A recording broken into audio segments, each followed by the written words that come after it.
Hello everyone and welcome to another video. A while ago I made a video about the launched freefall and why it is the most overpowered thrill ride in the game, but now we have a ride that can challenge it.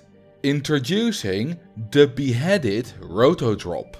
Usually the Roto drop has a nice little bump at the top which stops the vehicle, but if you just don't build any tower pieces at all, it will still work fine.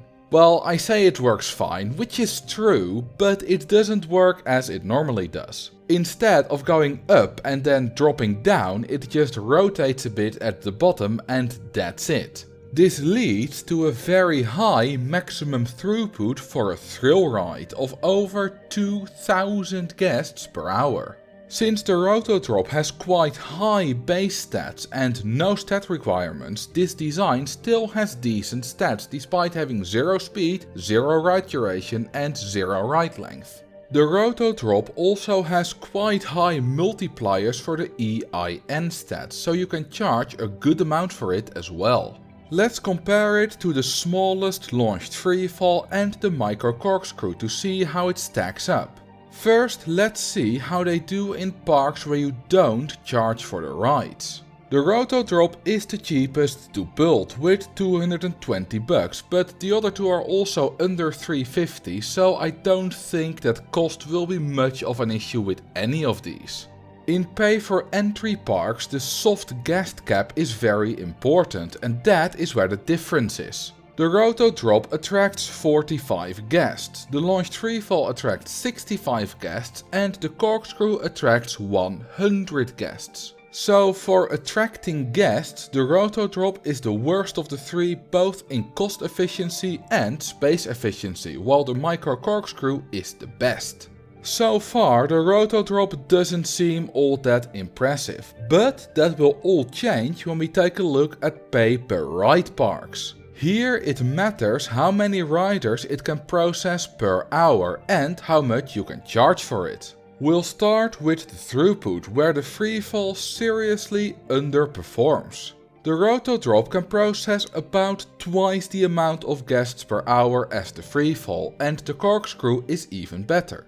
If you spam a lot of these rides, it's unlikely that you'll be using all that capacity for all of them, but it's never a bad thing to have more.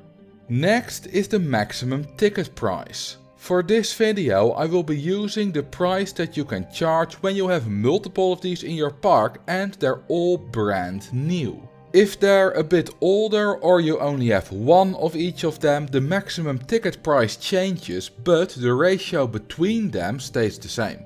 This is where the launched freefall shines with almost 10 euros. The Roto drop comes in second place with almost 8 and the corkscrew is close behind in last place with a bit more than 7. If we multiply the maximum throughput with the maximum ticket price, we get the maximum profit per hour. Here the corkscrew wins with the Roto drop close behind, while the launched freefall loses quite significantly. However, because the freefall has the highest individual ticket price, it makes the most money if all rides only get something like 800 guests per hour. This means that the Roto drop and the micro corkscrew are the best in a crowded park, while the launched freefall shines when you don't have a lot of guests. Of course, it's also nice to just have options in case you only have one of these ride types available or when you like building lots of different ride types. So to answer the question, is the Beheaded Roto drop better than the launched freefall? In some situations yes, but not always. Ultimately, both are really good rides and at this point optimizing a park with either of them is kind of overkill. It's like those massive hyper efficient Minecraft farms that produce like 10,000 or even more items per hour. You will almost never need that much, but it's still a nice exercise to optimize it as much as possible. Credit to Bry on my Discord server for discovering the potential of the Beheaded Roto drop. If you enjoyed this video, consider giving it a like or leave a comment. You can also subscribe or follow me on Twitch. Thank you all for watching and I will see you in the next video.